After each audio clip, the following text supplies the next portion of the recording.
Hello guys, कैसे हो? तो आज मैं जिस मांगा को एक्सप्लेन करने वाला हूँ, वैसे तो ये मांगा ऑलरेडी एक्सप्लेन है, बट उसने बीच में ही डिसकंटिन्यू कर दिया था। तो अब मैं इस मांगा को एंड तक एक्सप्लेन करने वाला हूँ। तो चलिए शुरू करते हैं। इस एपिसोड की शुरुआत में हमें एक क्लासरूम का सीन दिखाया जाता है, जहाँ पर एक स्टूडेंट कहता है, क्या तुम कल के होने वाले अवेकनिंग असाइनमेंट के लिए नर्वस हो? उसका साथी कहता है, हाँ मैं नर्वस हूँ, क्योंकि मैं ये नहीं जानता कि मैं कौन से स्किल को अवेकन करने वाला हूँ। मैं तो ये उम्मीद करूंगा कि मैं ज्यादा बेकार स्किल को अवेकन ना करूं। फिर एक लड़का कहता है, ब्रो आखिर तुम्हें क्या हुआ? तुम क्लास में क्यों सो रहे? फिर हमारा एमसी झटके से आंखें खोलता है और कहता है, आखिर ये जगह कौन सी है? और फिर हमें इस वर्ल्ड के बारे में बताया जाता है। इस वर्ल्ड का नाम ब्लू स्टार प्लेनेट है। ये बिल्कुल अर्थ जैसा ही है, बट 100 साल पहले अचानक से लाखों की तादाद में मॉन्स्टर ने ह्यूमन के ऊपर अटैक कर दिया, जिससे कि ह्यूमन को बहुत ही ज्यादा नुकसान हुआ। लेकिन कुछ ऐसे पर्सन भी थे जिन्होंने अपने यूनिक स्किल को अवेकन किया, और जब तक तुम यूनिक स्किल को अवेकन कर पाओगे तब तक तुम इन मॉन्स्टर के साथ फाइट कर पाओगे। और हमारा एमसी कहता है, ये तो बिल्कुल उसी गेम जैसा है जो मैं अपने प्रीवियस लाइफ में खेला करता था। उस गेम का नाम जेनेसिस गेम था। उस गेम में मैंने सभी प्लेयर को हरा दिया था और बस एक कदम दूर था बॉस मॉन्स्टर को हराने के लिए। लेकिन ये कितनी बेकार बात है कि उसी समय मेरी स्किल के ऊपर कूल डाउन समय लग गया और उस मॉन्स्टर ने अपने काफी सारे सबऑर्डिनेट को समन कर दिया और उन सभी ने मिलकर मेरे को वहाँ पे मार दिया। और अब हम आ जाते हैं प्रेजेंट में। एमसी कहता है, डैम इट, बस एक कदम दूर था। जैसे मैं उस बॉस मॉन्स्टर को हरा देता, मैं इस गेम का नंबर 1 प्लेयर बन जाता। फिर उसके पीछे कोई हाथ मारता और कहता है, ब्रो आखिर तुम्हें क्या हो गया? क्या तुम सपने देख रहे हो? एमसी उसकी ओर देखता और कहता है, ली होंग। फिर उसको कहता है, मैंने तो कभी सोचा नहीं था कि मैं क्रॉस करके यहाँ पर आ जाऊंगा। उसका दोस्त कहता है, क्या क्रॉस ओवर? आखिर तुम्हारी इस बात का क्या मतलब? ऐसी माहौल में भी क्या तुम्हें मजाक सूझ रहा है? क्या तुम्हें पता नहीं कि हम लोग कितने ज्यादा परेशान हैं? यहाँ तक कि जो क्लास के टॉपर है वो भी अभी बहुत ही ज्यादा नर्वस है, और तुम्हें देखो, तुम्हें देख के ऐसा लग रहा है कि तुम फुल मजे में हो। और हमारा एमसी ली होंग को देखकर अपने मन में कहता है, इसका अपीयरेंस और पर्सनैलिटी बिल्कुल मेरे पुराने वाले दोस्त जैसी है। ऐसा लगता है कि यहाँ के जो लोग है वो अर्थ से ज्यादा डिफरेंट नहीं है। फिर उसका दोस्त कहता है, ब्रदर मैं बहुत ही ज्यादा नर्वस हूँ। कल अवेकनिंग असाइनमेंट है और ये एक लाइफ टाइम अपॉर्चुनिटी है। अगर मैं ये अवेकनिंग असाइनमेंट पास नहीं कर पाया तो मेरे डैड मुझे बहुत ही मारेंगे, इवन कि वो मुझे अपने घर से निकाल देंगे। प्लीज तुमने इसके बारे में कुछ सोचा है? हमारा एमसी कहता है, जेनेसिस गेम में अगर हमें अपने टैलेंट को अवेकन करना है तो उसके लिए हमें बस अवेकनिंग क्रिस्टल के ऊपर हाथ रखना पड़ता है और हमारा टैलेंट अपने आप अवेकन हो जाएगा। फिर लियोंग कहता है, ब्रदर मैं अभी लाइफ एंड डेथ की सिचुएशन फेस कर रहा हूँ, क्या तुमने कुछ सोल्यूशन ढूंढा है? एमसी उससे कहता है, मुझे बताओ मैं तुम्हारी क्या हेल्प करूँ? फिर लियोंग कहता है, मेरा ज्यादा बड़ा सपना नहीं है, मैं बस ये चाहता हूँ कि मैं एक अच्छा खासा टैलेंट को अवेकन कर लूँ। मेरे डैड इतने में ही सेटिस्फाई हो जाएंगे। तुम हमारी क्लास में से टॉप 3 बंदों में से एक हो, तो मुझे यकीन है कि तुम इसके बारे में कुछ सोल्यूशन ढूंढ लोगे। एमसी अपने मन में कहता है, लेकिन गेम्स गेम होते हैं और रियलिटी रियलिटी। मुझे अपने आप से चेक करना पड़ेगा कि इस वर्ल्ड एंड जेनेसिस गेम में कितना ज्यादा डिफरेंस है। मैं खुद ही जाऊंगा और चेक करूंगा। फिर उसका दोस्त कहता है, क्या तुमने कुछ सोल्यूशन ढूंढ लिया? एमसी कहता है, तुम्हें इसके बारे में परेशान होने की बिल्कुल भी जरूरत नहीं है। मैं सबसे पहले सीक्रेट रिलम के अंदर जाऊंगा और जाने के बाद तुम्हारे लिए कुछ सोल्यूशन ढूंढूंगा। और इतना बोलते के साथ ही एमसी वहां से जाने लगता है। उसका दोस्त कहता है, मैं ये उम्मीद करता हूँ कि लक तुम्हारा साथ दे और तुम इस चीज में सक्सेस हो जाओ। अगर तुम इस चीज में सक्सेस हो जाते हो तो फिर मैं आज शाम को तुम्हें पार्टी दूंगा। फिर सीन शिफ्ट होता है ऑडिट रूम की ओर। कुछ स्टूडेंट अपने आपस में बात करते हुए अंदर के लिए स्ट्रेटजी बना रहे होते हैं, और कुछ स्टूडेंट तो ऐसे होते हैं जो बहुत ही ज्यादा परेशान होते हैं। एमसी सामने की ओर देखता और कहता है, तो यह है एंट्रेंस, तो चलो देखते हैं कि इस वर्ल्ड एंड गेम में कितना ज्यादा डिफरेंस है। इतना बोलते के साथ ही हमारा एमसी उसके अंदर चला जाता है। जैसे ही वो अंदर जाता है उसको बहुत ही अच्छा विलेज दिखता है। वो सामने देख के कहता है, ये चीज तो बिल्कुल उसी जैसा सिमिलर है, ये तो बिल्कुल जेनेसिस गेम जैसा है। फिर वहाँ पर एक सिस्टम अपीयर होता है और कहता है, ट्रांसफॉर्मेशन सिस्टम एक्टिवेट होता है और वह होस्ट के साथ जुड़ रहा है। और ऐसे ही करके सिस्टम जुड़ने लगता है। एमसी कहता है, क्या ट्रांसफॉर्मेशन सिस्टम? आखिर ये क्या है? सिस्टम कहता है, होस्ट के साथ सिंक्रोनाइजेशन कंप्लीट हुआ और सिस्टम होस्ट के साथ कंप्लीटली जुड़ चुका है। अभी होस्ट का करंट लेवल सिर्फ लेवल 1 है और ये सिस्टम किसी भी 2 स्किल को ट्रांसफॉर्म करके पॉजिटिव स्किल में बदल सकता है। वो जो पॉजिटिव स्किल होगी वो होस्ट के कैरेक्टरिस्टिक से, यानी कि उसके बिहेवियर से इन्फ्लुएंस हो सकती है। और एमसी कहता है, क्या सच में ये किसी भी एक्टिव स्किल को पॉजिटिव स्किल में ट्रांसफॉर्म कर सकता है? सच में ये सिस्टम तो बहुत ही ज्यादा पावरफुल है। जेनेसिस गेम में जितने भी स्किल होते हैं उनमें से ज्यादातर स्किल एक्टिव स्किल होते हैं और उन सबके पास कूल डाउन टाइम होता है, यानी कि हम उन सभी स्किल को एक लिमिट तक ही यूज कर सकते हैं। लेकिन पॉजिटिव स्किल ऐसी नहीं होती है। पॉजिटिव स्किल हमेशा के लिए एक्टिवेट होती है और हम उसको कभी भी यूज कर सकते हैं। और ये जो पॉजिटिव स्किल है, जैसे जैसे इसका लेवल बढ़ते रहेगा वैसे वैसे इसकी पावर और भी ज्यादा बढ़ती रहेगी। सच में मैंने तो सोचा नहीं था कि मेरे को ये चीज मिल पाएगी। मेरी प्रीवियस लाइफ में ये पॉसिबल नहीं था कि मैं गॉड लाइक बीइंग बन जाऊं, क्योंकि मेरे पास जो स्किल थी उन सभी की एक लिमिट थी। बट ऐसा बिल्कुल भी नहीं है। अब इस सिस्टम की हेल्प से मैं सबसे ज्यादा स्ट्रॉन्गेस्ट बन सकता हूँ। फिर सिस्टम उसको कहता है, होस्ट कृपया करके आप अपने स्किल को सिलेक्ट कीजिए। एमसी सिस्टम में काफी सारी स्किल को देखता है और फिर वह रैंडम एक स्किल पे क्लिक करता है। सिस्टम उसको बताता है कि होस्ट ने वेब स्लैश स्किल को एक्वायर किया है और ये जो वेब स्लैश है ये एक पावरफुल स्किल है। इसकी हेल्प से आप एनिमी के ऊपर मल्टीपल डैमेज दे सकते हो, लेकिन वो जो एनिमी है वो 5 मीटर के अंदर होना चाहिए। और फिर सिस्टम कहता है इस स्किल को आप पॉजिटिव स्किल में ट्रांसफॉर्म कर दिया। इस स्किल की जो पावर है वो पहले से और भी ज्यादा बढ़ा दी गई है। अब इसका जो डैमेज है वो 4 गुना कर दिया गया है और आप 2 सेकंड के लिए इस स्किल के साथ इनविंसिबल बन सकते हो। एमसी कहता है इसने तो सच में मेरे अटैक के मेथड और इससे जो लगने वाला डैमेज है उसको थोड़ा सा इम्प्रूव कर दिया। बट उसको अचानक से अपने पीछे कुछ फील होता है और वो अपने पीछे देखता है। उसको पता चलता है कि उसके पीछे एक मॉन्स्टर होता है। उसको देख के अपने मन में कहता है ये तो लेवल 3 का मिनोटॉर है और ये इस बैटल ग्राउंड का सबसे ज्यादा स्ट्रॉन्गेस्ट अपोनेंट है। स्टूडेंट को काफी ज्यादा डिफिकल्टी होती है इस मॉन्स्टर को हराने के लिए। ये मॉन्स्टर सही समय पे आया है। अब मेरे को अपनी न्यू स्किल को इस मॉन्स्टर के ऊपर टेस्ट करना चाहिए। और इतना बोलते के साथ ही एमसी ने उस मॉन्स्टर के ऊपर अटैक कर दिया होता है। मॉन्स्टर ने भी एमसी के ऊपर अटैक कर दिया होता है, लेकिन हमें दिखाया जाता है एमसी का अटैक काफी ज्यादा पावरफुल होता है, जिससे कि वो मॉन्स्टर दूर जाके गिर जाता है। एमसी उस मॉन्स्टर को देख के कहता है अरे इससे तो कुछ हुआ भी नहीं, इसके ऊपर तो एक स्क्रैच भी नहीं है। और उस मॉन्स्टर ने अपनी कुल्हाड़ी से एमसी के ऊपर अटैक कर दिया होता है। एमसी अपने मन में कहता है डैम इट, ये बेकार है, मेरे को जल्दी से इससे बचना होगा। और इतना बोलते के साथ ही एमसी उससे बच जाता है। बट उस मिनेटॉर ने फिर से हमारे एमसी के ऊपर अपनी कुल्हाड़ी मार दी होती है। बट एमसी ने उससे बचने के लिए बीच में अपनी स्वॉर्ड को ले आता है। बट एमसी की जो स्वॉर्ड होती है वो भी वहीं पे टूट जाती है।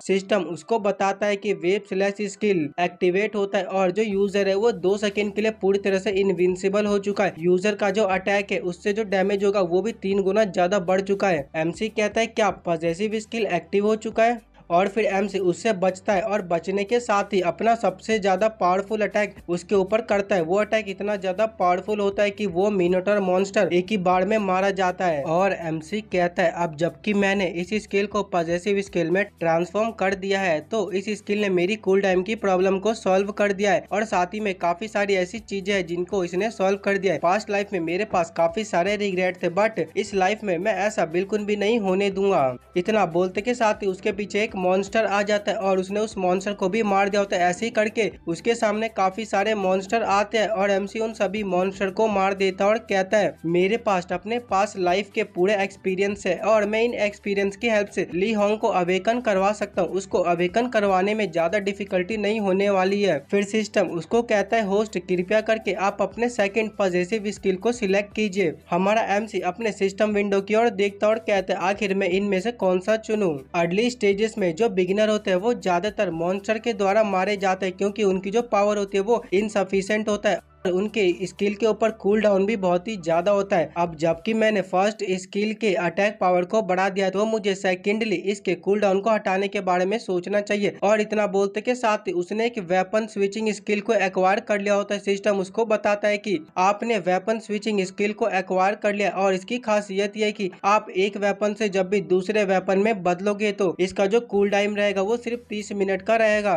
और सिस्टम का दूसरा नोटिफिकेशन आता और कहता है पॉजिटिव ट्रांसफॉर्मेशन सक्सेसफुल हुआ और जो वेपन स्विचिंग स्किल था उसका जो कूल टाइम था वो परमानेंटली 30 मिनट से हटा दिया गया है। और फिर वह अपने इन्वेंट्री में देखता और कहता है मेरी इन्वेंट्री में तो कुछ बेसिक वेपन है, बैटल फील्ड में वेपन स्विचिंग की हेल्प से मैं इन वेपन को बदल सकता हूँ। और फिर वह अपने स्टेटस विंडो को एक्टिवेट करता है। उसके स्टेटस विंडो में उसका नाम लिखा होता है चैंग और उसका race level 1, strength 20, agility 20, spirit 20, constitution 20। फिर एमसी कहता है वेपन स्विचिंग की जो मेन प्रॉब्लम थी कूल डाउन मैंने उसको सॉल्व कर दिया। ये कुछ इस तरह की मैं अर्ली स्टेजेस में चीट कोड का यूज कर रहा हूँ। अब जबकि सारी चीजें रेडी है तो मैं तैयार हूँ कल के असाइनमेंट के लिए। और फिर सीन शिफ्ट होता है असाइनमेंट डे की और जहाँ पर काफी सारे बच्चे होते हैं और 2 स्टूडेंट आपस में बात करते हुए कहते हैं, उनमें से एक कहते हैं क्या तुम्हारे पास इनफ हीलिंग पॉइंट है? उसका साथी कहता है हाँ देखो ना मेरे पास काफी सारे इनफ हीलिंग पॉइंट है और मेरे इन्वेंट्री में भी काफी सारे आइटम है। फिर एमसी के पीछे से उसका दोस्त आता है और कहता है ब्रो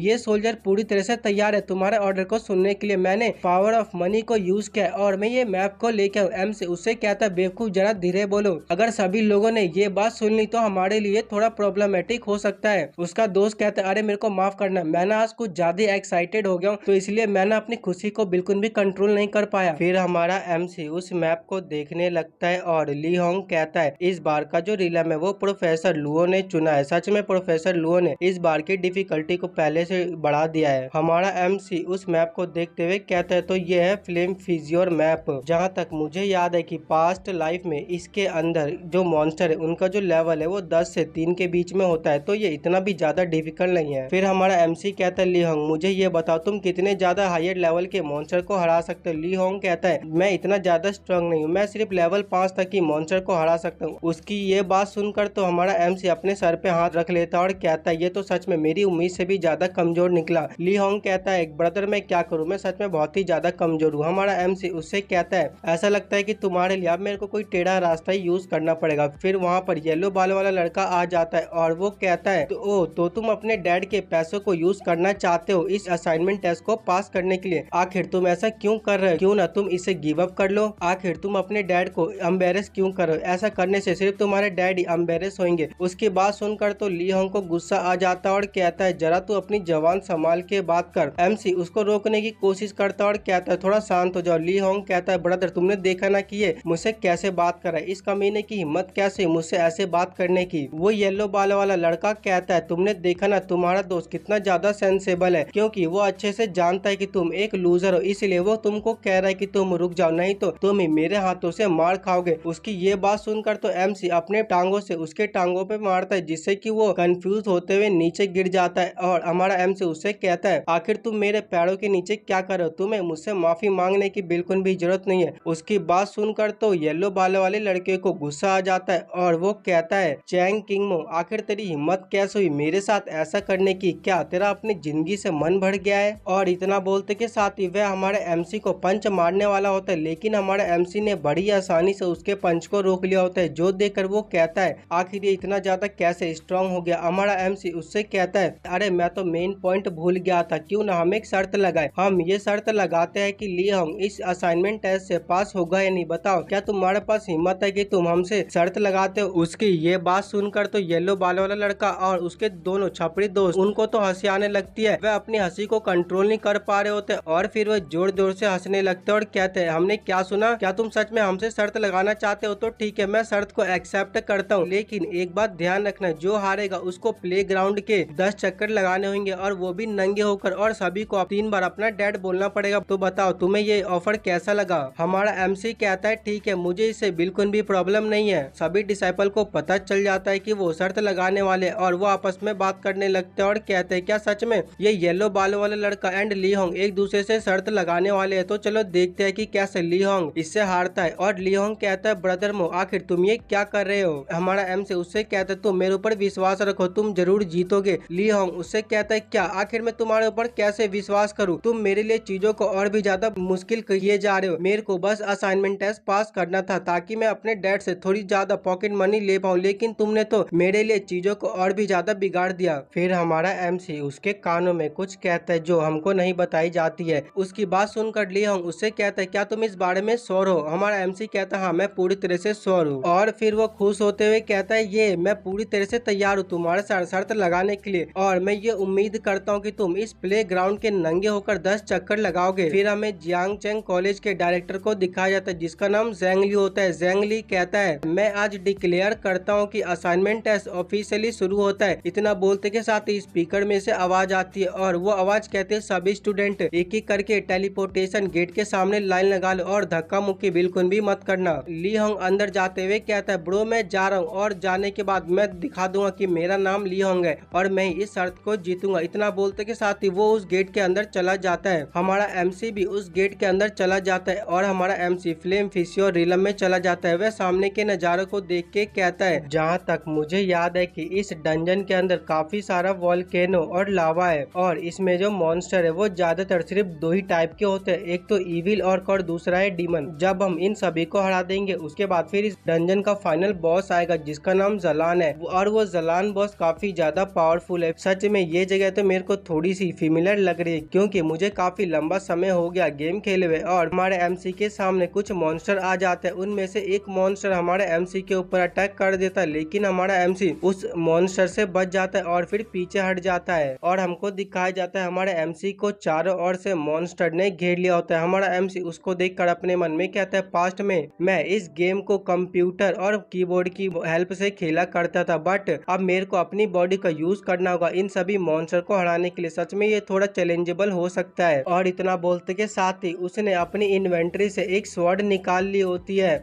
और कहता है, मेरे को थोड़ी डिफिकल्टी होगी इन मॉन्स्टर को हराने के लिए, बट मैं इन सभी मॉन्स्टर को हरा दूंगा। फिर अचानक से वह सभी मॉन्स्टर हमारे एमसी के ऊपर अटैक कर देते। सिस्टम का नोटिफिकेशन आता है और कहता है, ये डिटेक्ट किया गया है कि होस्ट के पास काफी सारा एक्सपीरियंस पॉइंट है, हम उसी एक्सपीरियंस पॉइंट को आपकी बॉडी मूवमेंट में कन्वर्ट करें। हमारा एमसी अपने मन में कहता है, क्या ये मेरी एक्सपीरियंस को किसी पॉजिटिव स्किल में ट्रांसफॉर्म कर रहा है? और सिस्टम उसको बताता है कि आपका जितना भी एक्सपीरियंस था वह सभी बॉडी मूवमेंट में ट्रांसफॉर्म हो चुका है। एमसी अपने मन में क्या था, अब मेरे को बहुत ही अलग लग रहा है, मेरे को ऐसा लग रहा है कि मेरी बॉडी पहले से हल्की हो चुकी है। और एक और का मॉन्स्टर हमारा एमसी के ऊपर अटैक करता है, लेकिन हमारा एमसी उसके मुंह पर पैर रख के किसी दूसरी जगह पर जाके छुप जाता है और कहता है, मैंने तो कभी सोचा नहीं था कि ये ट्रांसफॉर्मेशन एबिलिटी इतनी ज्यादा टेरिफाइंग होगी, यहाँ तक कि मैं अपनी बॉडी के हर एक मसल को कंट्रोल कर सकता हूँ। अब मेरे को ऐसा फील हो रहा है कि अब मेरी जो बॉडी है वो जैसे मैं गेम में खेला करता था वैसे ही मेरी बॉडी मूव कर रही है। फिर हमारा एमसी के ऊपर एक मॉन्स्टर ने अटैक कर दिया होता है और हमारा एमसी उससे बच जाता है। ऐसे करके सभी मॉन्स्टर हमारा एमसी के ऊपर अटैक करते हैं, लेकिन हमारा एमसी उन सभी से बच जाता है और पीछे हट जाता है। और वह सभी हमारे एमसी को बड़े गुस्से से देख रहे होते हैं। एमसी उन सभी को देख के कहता है, तो ये बहुत ही ज्यादा अच्छी अपॉर्चुनिटी है, मेरे को इन सभी को एक ही बार में खत्म कर देना चाहिए। इतना बोलते के साथ ही वह उन सभी के ऊपर अपने वेव स्लैश के साथ अटैक कर देते, जिससे कि वह सभी मॉन्स्टर एक ही बार में मारे जाते हैं। और हमारा एमसी कहता है, मैंने तो कभी सोचा ही नहीं था कि ये वेव स्लैश स्किल इतनी ज्यादा पावरफुल होगी। सच में ये वेव स्लैश स्किल तो काफी ज्यादा अच्छी है। फिर हमारे एमसी को सिस्टम की तरफ से लगातार नोटिफिकेशन आए जा रहे होते हैं, उसमें लिखा होता है कि आपने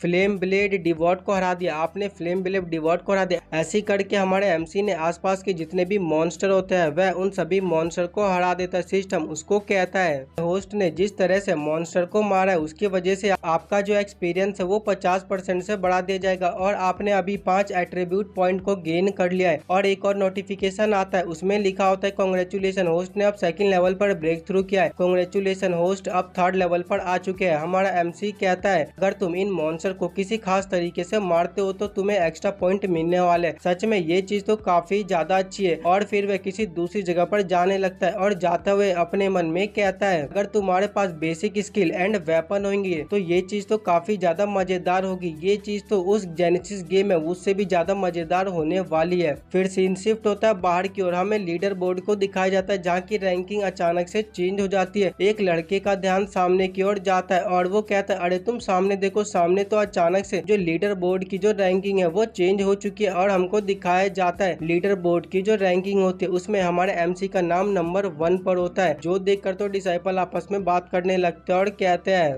ऐसा लगता है कि हमारी क्लास में कोई हिडन जीनियस था जिसके बारे में अब हमें बिल्कुल भी पता नहीं था। चलो देखते हैं कि ये हिडन जीनियस क्या कमाल दिखाता है। जेंगली अपने मन में कहता है, चैंग किनमो, कहीं ये लड़का वही तो नहीं? सच में ये लड़का तो कुछ ज्यादा इंटरेस्टिंग है, मैं भी देखता हूँ कि ये लड़का हमें कितना सरप्राइज करने वाला है। फिर सीन शिफ्ट होता है अंदर की ओर, हमारा एमसी किसी दूसरी जगह पर जा रहा होता है और फिर जाके वह एक स्टोन के पीछे छुप जाता है और अपने मन में कहता है, तो मैं इस जगह पहुंच गया, शायद ये वही लोग हो सकते हैं। हमें उन मॉन्स्टर को दिखाया जाता है जिनका नाम शैडो मेज होता है और वे लेवल 2 के होते हैं। हमारा एमसी उनको देखकर अपने मन में कहता है, जहाँ तक मेरे को याद है कि इन शैडो मेज से रिलेटेड एक स्पेशल बग है, अगर मैं उस बग का फायदा उठा पाऊँ तो फिर मुझे इनसे एक एक करके फाइट करने की बिल्कुल भी जरूरत नहीं है, मैं इन सभी को एक ही बार में अटैक करके खत्म कर सकता हूँ। लेकिन ये इतना भी आसान नहीं होने वाला है। एक बार इन सभी को खत्म कर दिया उसके बाद जो मेरा लेवल है वो बड़ी तेजी से बढ़ने लगेगा। इतना बोलते के साथ ही वह अपने सिस्टम से एक गन और एक फ्लाइंग डार्ट को बाहर निकाल लेता है और उन शैडो मेज के ऊपर अटैक अटैक कर देता है, जिससे कि वो शैडो मेज अपने कॉम्बैक्ट स्टेज में आ जाते हैं और हमारे एमसी की ओर देखने लगते हैं। हमारा एमसी उनकी ओर देखता है और कहता है, हेलो कैसे हो, क्या तुम लोगों ने वीडियो को लाइक किया? अगर नहीं किया तो जल्दी से वीडियो को लाइक कर दो। हमारे एमसी को देखकर वह शैडो मेज अपनी शैडो एरो नाम की स्किल को एक्टिवेट करने लगते हैं। उनकी स्किल को एक्टिवेट होता हुआ देखकर हमारा जो एमसी होता है वह पत्थर के पीछे छुप जाता है और अपने मन में कहता है, तो ये लो लेवल के मॉन्स्टर है। ये जो शैडो मेज है इनके पास सिर्फ 2 ही अटैक है, एक तो शैडो एरो और दूसरा है समनिंग हॉर्न।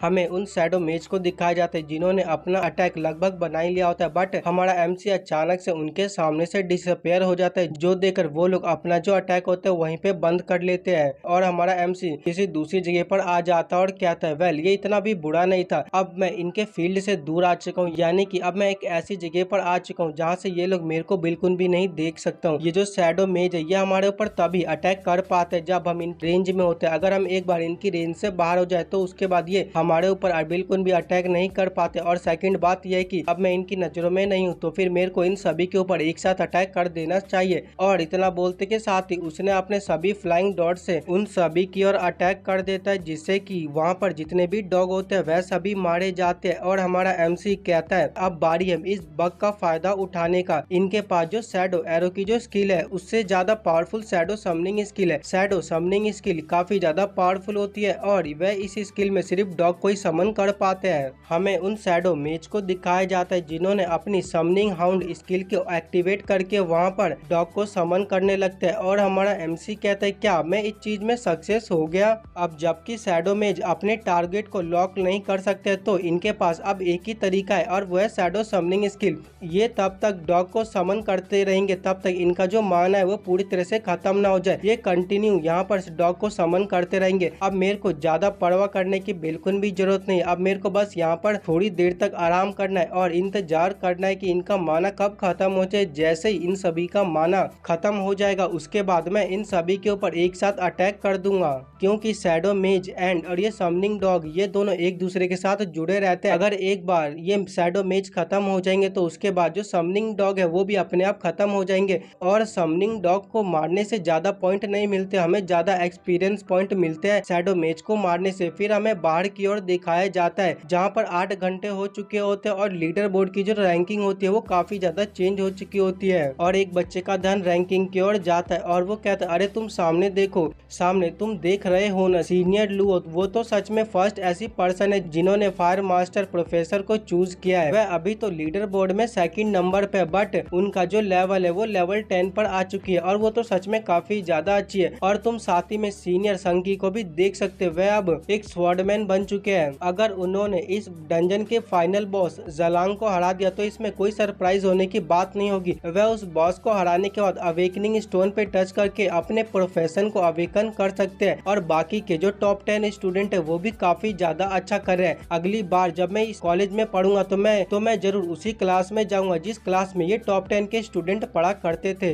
फिर जैंगली लीडर बोर्ड की ओर देखता है और कहता है, यहाँ पर काफी सारे स्टूडेंट है जो सामने आए जा, लेकिन चैंग किन्मो कहाँ है? आखिर वो कहाँ है? मुझे वो देख क्यों नहीं रहा? फिर हमारे एमसी की रैंकिंग दिखाई जाती है जो सबसे ज्यादा लास्ट होती है, जो देखकर तो वो डीन हैरान हो जाता है और कहता है, क्या सच में वो लास्ट पोजीशन पे आ गए? आखिर वो लड़का अंदर कर क्या रहा है? और 2 बच्चे आपस में बात करते हुए कहता है, ऐसा लगता है कि वो जो नंबर 1 पे आया था अब वो लास्ट पोजीशन पे जा चुका है, कहीं वो डर के मारे किसी बिल में तो नहीं छुप गया? उसके साथ वाली लड़की कहते, मैं भी ऐसा बोलने वाली थी, आखिर उस जैसा बेकार पर्सन नंबर 1 पे कैसे आ सकते है? वो जरूर लक से नंबर 1 पर आ चुका होगा, आखिर वो हमारे टॉप जीनियस से कैसे कंपेयर किया जा सकता है? और डीन कहता है, ये जो सीक्रेट रिलम है वो सिर्फ 12 घंटे के लिए ओपन रहता है, जिसमें से तो 4 घंटे पहले ही जा चुके हैं। क्या एमसी सच में इतने कम समय में अपने आप को ज्यादा लेवल तक पहुंचा पाएगा? मुझे डर है कि वो लेवल 6 तक भी नहीं जा पाएगा और उसको फाइनल बॉस को भी तो हराना है। आखिर वे इतनी सारी चीजें इतने कम समय में कैसे कर पाएगा? फिर हमें लीडर बोर्ड को दिखाया जाता है जहाँ की जो रैंकिंग होती है वो अचानक से चेंज होने लगती है। एक डिसाइपल का ध्यान सामने जाता है और वो कहता है, सामने देखो, लीडर बोर्ड की जो रैंकिंग है वो अचानक से चेंज हो रही है। हमें लीडर बोर्ड की रैंकिंग को दिखाया जाता है, एमसी का जो लेवल है लगातार बढ़े जा रहा होता है, जो देखकर डीन कहता है, आखिर अंदर क्या हो रहा है? आखिर एमसी का लेवल इतनी जल्दी कैसे बढ़ रहा है? फिर हमें 1 मिनट पहले का सीन दिखाया जाता है, हमारा एमसी उठते हुए कहता है, तो फाइनली अब मैं रिफ्रेश हो चुका हूँ, चलो देखते हैं कि इन मेज ने कितने सारे डॉग को समन किया। बट जैसे ही वो अपने सामने देखता है और देखकर पूरी तरह से हैरान हो जाता है क्योंकि उसके सामने डॉग्स की बहुत बड़ी आर्मी होती है और वह शैडो मेज अभी भी डॉग को समन किए जा रहे होते हैं। इतना बोलते के साथ ही उसने अपने सिस्टम से मशीन गन को निकाल लेता और कहता है चलो देखते हैं कि इनको मारने से मुझे कितने ज्यादा एक्सपीरियंस पॉइंट मिलने वाले। इतना बोलते के साथ ही उसने अपनी मशीन गन को चला दी होती है। हमको दिखाया जाता है जितने भी शैडो मेज एंड डॉग होते हैं वह सभी लगातार मरने लगते हैं। फिर हमको थोड़ी देर बाद दिखाया जाता है डॉग्स की आर्मी पूरी तरह से खत्म हो चुकी है और वहाँ पर एक भी मॉन्स्टर नहीं बचता है। सिस्टम उसको लगातार नोटिफिकेशन देता है और कहता है होस्ट को कांग्रेचुलेशन, आपने काफी सारा एक्सपीरियंस पॉइंट गेन किया है। होस्ट को कांग्रेचुलेशन, आपने काफी सारा एक्सपीरियंस पॉइंट गेन किया है। एमसी कहता है सच में ऐसे लेवल अप करना कितना ज्यादा सेटिस्फाइंग है। इन सभी को एक एक करके मारना वो तो बहुत ही ज्यादा इरिटेटिंग था। और सिस्टम का नोटिफिकेशन अभी भी नहीं रुकता, अभी भी उसको कह जा रहा होता है कि आपका लेवल अप हुआ है। फिर सिस्टम कहता है होस्ट को कांग्रेचुलेशन, आपकी जो रिपल स्लैश की जो स्किल थी उसका जो लेवल अप हो चुका है और वो लेवल अप होके लेवल 2 पर आ चुकी है और अब आप 3 सेकंड के लिए इनविंसिबल हो चुके हो और साथ ही में आपकी जो वेपन स्विचिंग स्किल थी उसका भी लेवल अप होके वो भी लेवल 2 पर आ चुकी है। एमसी कहता है ऐसा लगता है कि जैसे जैसे मेरा लेवल अप होते रहेगा मेरी जितनी भी पॉजिटिव स्किल होगी वह सभी लेवल अप होती रहेगी। सच में ये तो कितना ज्यादा अच्छा है। अगर ऐसा ही चलते रहा तो एक बार जो मेरा पॉजिटिव स्किल का जो लेवल होगा वो 100 लेवल पर पहुंच जाएगा जो सच में काफी ज्यादा पावरफुल होगा। फिर सीन शिफ्ट होता है बाहर की ओर। हमको दिखाया जाता है हमारे एमसी की रैंकिंग नंबर 1 होती है और उसका लेवल 13 होता है जो देखकर एक स्टूडेंट कहता है अभी 1 मिनट पहले ये लास्ट पोजीशन पे था बट ये नंबर 1 पोजीशन पे आ गया। इसने तो सच में इतिहास रच दिया। जियानचेंग कॉलेज में आज से पहले ऐसा किसी ने भी नहीं किया। दूसरा स्टूडेंट कहता है ये तो सच में मॉन्स्टर है। अगर हम इसको अपनी पूरी कंट्री से कंपेयर करें तो फिर भी ये मॉन्स्टर, ये एक टॉप टैलेंट का डिसाइपल है। एक स्टूडेंट तो इतना ज्यादा परेशान हो जाता है वह अपने सर पे हाथ रख लेता और कहता है आखिर ये चैन किन्मो कौन है, इसका मास्टर कौन है, किसने इसको सिखाया था। फिर हमारे एमसी के टीचर को दिखाया जाता है जो कहता है क्यों ये है ना अच्छा, ये अच्छा इसीलिए क्योंकि ये मेरा स्टूडेंट है, मैंने इसको बहुत ही अच्छे से सिखाया। फिर अचानक से उसके पीछे डीन आ जाते हैं। डीन को देखकर उसका टीचर घबरा जाता है और कहता है डीन आखिर आपको क्या दिक्कत है। फिर डीन कहता है आखिर तुम इतने समय से क्या कर रहे थे, तुम्हारे पास इतना ज्यादा ब्रिलियंट स्टूडेंट था, तुमने इस बारे में मुझे रिपोर्ट क्यों नहीं किया। एमसी का टीचर कहता है सर मुझे माफ कर दो। डीन अभी भी एमसी के टीचर को डांटे जा रहा होता है। फिर डीन कहता है बट इसमें मेरी भी गलती है, मैं भी अब ओल्ड हो चुका हूँ कि मैंने ऐसे एक्स्ट्रा ऑर्डिनरी स्टूडेंट को क्यों नहीं पहचाना। जब से जियानचेंग कॉलेज स्टेब्लिश हुआ है तब से ऐसा एक्स्ट्रा ऑर्डिनरी स्टूडेंट कभी भी अपीयर नहीं हुआ है। सच में ये हमारे कॉलेज के लिए काफी ज्यादा अच्छी बात है। फिर सीन शिफ्ट होता है अंदर की ओर। सिस्टम उसको बताता है कि होस्ट अब आपका लेवल 13 हो चुका है तो अब आपको अपने प्रोफेशन को चूज करना पड़ेगा। हमारा एमसी कहता है क्या प्रोफेशन, और कहता है जहाँ तक मेरे को पास्ट लाइफ में याद है मेरे पास सभी गॉड लेवल के टाइटल थे, मैं अपनी पीक पर था, लेकिन एक ऐसा पाथ था जिसके ऊपर मैंने बिल्कुल भी नहीं चला। उस पाथ का नाम वेग्रेंट था। वेग्रेंट एक ऐसी स्किल होती है, इस स्किल के अंतर्गत हम किसी भी वेपन या फिर शील्ड को यूज कर सकते हैं। एग्जाम्पल के लिए अगर तुमने अपने प्रोफेशन के रूप में स्वॉर्ड मास्टर को चुना तो फिर तुम सिर्फ स्वॉर्ड को अच्छे से चला पाओगे, तुम शील्ड को अच्छे से यूज नहीं कर पाओगे। लेकिन वेग्रेंट में ऐसा बिल्कुल भी नहीं है। वेग्रेंट की हेल्प से तुम कुछ भी कर सकते हो, तुम किसी भी वेपन को यूज कर सकते हो और वेग्रेंट तुम्हारी अटैक की पावर और डिफेंस की पावर इन दोनों को भी बढ़ा देगी। सुनने में तो ये काफी ज्यादा अच्छा लग रहा है, लेकिन जैसे जैसे तुम आगे बढ़ते रहोगे वेग्रेंट में तुम्हें लेवल अप करने में और भी ज्यादा मुश्किलें आने वाली। इसलिए कोई भी इस स्किल को चुनता नहीं क्योंकि एक स्किल है ना कि एक प्रोफेशन है। लेकिन अब जबकि मेरे पास पावरफुल पॉजिटिव सिस्टम है तो फिर मुझे इस चीज की परवाह बिल्कुल भी नहीं करनी चाहिए। मैं अपने सिस्टम की हेल्प से अपने सभी स्किल को मैक्स लेवल तक लेके जा सकता हूँ और पावरफुल हो सकता हूँ। इतना बोलते के साथ उसने वेग्रेंट स्किल को चूज कर लिया होता है। सिस्टम उसको कहता है क्योंकि आपने अभी तक अपने स्टेट पॉइंट को निर्धारित नहीं किया है तो आपके जितने भी स्टेट पॉइंट है वो ऑटोमेटिकली किसी हिडन क्लास स्पेल बाइंडर को दिए जा रहे। इतना बोलते के साथ ही सिस्टम अपने सभी स्टेट पॉइंट को स्पेल बाइंडर के अंदर देने लगता है। जैसे ही वो स्पेल बाइंडर कंप्लीट हो जाता है हमारी एमसी के बॉडी के अंदर एक न्यू एनर्जी आ जाती है। एमसी कहता है आखिर ये क्या चीज है। फिर सीन शिफ्ट होता है बाहर की ओर। एक बंदा अपने सामने कुछ ऐसा देखता है जो देखकर वो हैरान हो जाता है और कहता है हेवन आखिर मैं क्या देख रहा हूँ, क्या ये बंदा पागल तो नहीं हो गया है। दूसरा बंदा कहता है अगर तुमको वो टैलेंट नहीं चाहिए तो फिर तुम वो टैलेंट मुझे दे सकते हो, तुम इतने अच्छे टैलेंट को कैसे बर्बाद कर सकते हो। हमको दिखाया जाता है हमारा एमसी फर्स्ट प्लेस होता है और उसने अपने प्रोफेशन के रूप में वेग्रेंट को चुना होता है। जो देखकर डीन कहता है जाओ आखिर तुम अपने स्टूडेंट को क्या सिखाते थे, इसके पास इतनी अच्छी पोटेंशियल है बट फिर भी ये वेग्रेंट जैसी फालतू स्किल को चूज कर रहा है। उसका टीचर कहता है सर इस बारे में मैं भी कुछ भी नहीं जानता, मैंने उससे पूछा था तुम कौन सी स्किल को चूज करने वाले हो, तो उसने मुझे बताया था कि वो बजरकर स्किल को चूज करने वाला है। अब बट पता नहीं कैसे उसने वेग्रेंट स्किल को चूज कर लिया। डीन कहता है प्रोफेशन के रूप में वेग्रेंट को चूज करना ये तो सच में एक ट्रैश है, इससे तुम अपने फ्यूचर को गवाओगे। ऐसा लगता है कि इस लड़के ने हार मान ली और ये फ्यूचर में अपने आप को बिल्कुल भी ग्रो नहीं करना चाहता। सच में ये लड़का तो बहुत ही ज्यादा बेवकूफ है। फिर एक स्टूडेंट कहता है वेग्रेंट क्लास का ये इतना ज्यादा बेकार है, हो सकता है कि इसने कुछ सोच समझ के उसको चूज किया हो। दूसरा स्टूडेंट कहता है आखिर इस बारे में कौन जानता हो। और फिर वो लड़का कहता है वेग्रेंट क्लास में सबसे ज्यादा तुम्हें फायदा होता है कि तुम किसी भी प्रोफेशन की इक्विपमेंट को यूज कर सकते हो। अर्ली स्टेजेस में ये काफी ज्यादा हेल्पफुल रहता है, तुम इसके हेल्प से मल्टीपल एबिलिटी को यूज कर सकते हो और मॉन्स्टर को हरा सकते हो। लेकिन ये सिर्फ अर्ली स्टेजेस तक ही सीमित रहता है, जैसे जैसे तुम आगे बढ़ते रहोगे इसका जो फायदा है वो भी घटते रहेगा, क्योंकि तुम अपने प्रोफेशन को चेंज नहीं कर सकते हो। तो तुम्हारे पास सिर्फ प्राइमरी स्किल होगी और उन प्राइमरी स्किल की अटैक पावर भी इतनी ज्यादा नहीं होगी और काफी सारे लोग होंगे जो तुमसे आगे निकल जाएंगे, तुम उनको बस अपने से आगे निकलता हुआ देखते रहोगे। फिर एक स्टूडेंट कहता है इस जैसे अमेजिंग टैलेंट ने इतने बेकार स्किल को चूज कर लिया, सच में ये तो बहुत ही ज्यादा बेकार है। दूसरा स्टूडेंट कहता है इसने अपने प्रोफेशन में वेग्रेंट को चुना है तो अब इसका कोई भी फ्यूचर नहीं होने वाला, ये हमेशा के लिए ट्रैश बन के ही रहने वाला है। फिर सीन शिफ्ट होता है एमसी की ओर, जो कहता है वेग्रेंट क्लास ये मेरे लिए पूरी तरह से परफेक्ट रहेगा, क्योंकि मेरे पास सिस्टम है और सिस्टम की हेल्प से मेरे पास पॉजिटिव स्किल आ जाते हैं और मेरे पास पास्ट लाइफ का भी एक्सपीरियंस है। मैं इन सभी की हेल्प से अपनी सभी स्किल को उसके पीक पर लेके चला जाऊंगा। लेकिन मैं एक चीज समझ नहीं पा रहा, आखिर ये स्पेल बाइंडर स्किल है क्या? इतना बोलते के साथ ही वह अपने सिस्टम को देख रहा होता है। फिर वह उस स्पेल बाइंडर के ऊपर क्लिक करता है और सिस्टम उसको बताता है कि ये एक ऐसी स्किल है जो आप ना किसी अकेडमी या फिर किसी पर्सन के द्वारा सीख सकते हो। ये आप तभी सीख सकते हो जब डंजन के अंदर बॉस मॉन्स्टर मर जाता है तो वो अपने पीछे कुछ सपोर्टिव आइटम छोड़ता है, तो उससे आपको 2 स्टैट्स पॉइंट मिलेंगे और साथ ही में डंजन की जो डिफिकल्टी है वो भी हाई लेवल पे पहुंच जाएगी, जिससे कि जो आपको रिवॉर्ड मिलेगा वो भी हाई लेवल का होगा। हमारा एमसी कहता है